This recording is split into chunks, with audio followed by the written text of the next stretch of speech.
As the conflict in Ukraine enters a new phase of escalation, discussions over sending Western troops and private defense companies to Ukraine have been revived, as French Le Monde has learned from collaborating sources.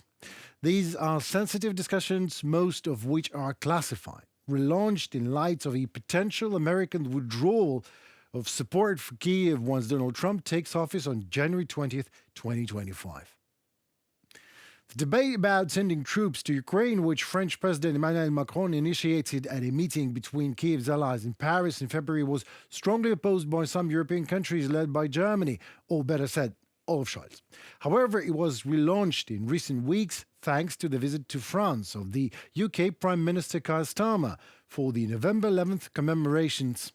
Discussions are underway between the UK and France on defence cooperation, particularly with a view to create a hard core of allies in Europe focused on Ukraine and wider European security, said British military source to French Le Monde.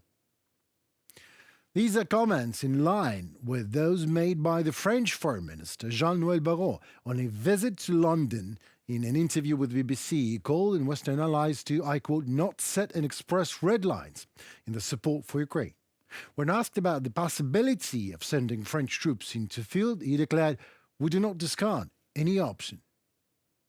President Macron, last May, expressed the idea that according to international law and in a logic of self-defense, the Ukrainians could use long-range missiles to hit targets in the Russian territory from where the Russians are aggressing Ukraine. What Macron said is that we should not set and express red lines.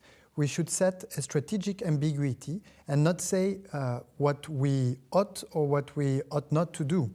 And this is the reason why we do not discard any option. We are open to extending an invitation.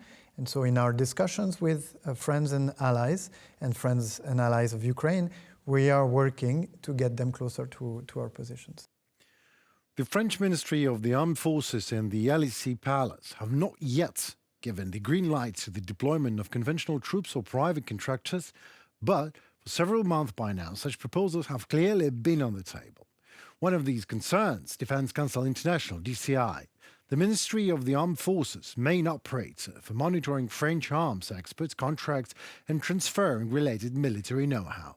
DCI is 55% owned by the French state. So composed of 80% ex-military personnel, DCI will be ready to continue training Ukrainian soldiers in Ukraine this time, as it is already doing in France and Poland. If necessary, it could also maintain French military equipment sent to Kyiv.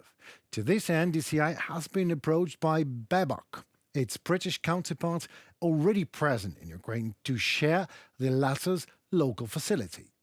In May 2024, Babcock announced that work was underway to create a technical support site in Ukraine, including the repair and overhaul of military vehicles, it wrote in its 2024 annual report.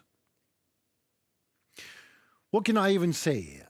For Europe finally getting together in doing what it actually could and should maybe have done for itself in Ukraine 3 years ago. Maybe. Thank you, Mr. Trump.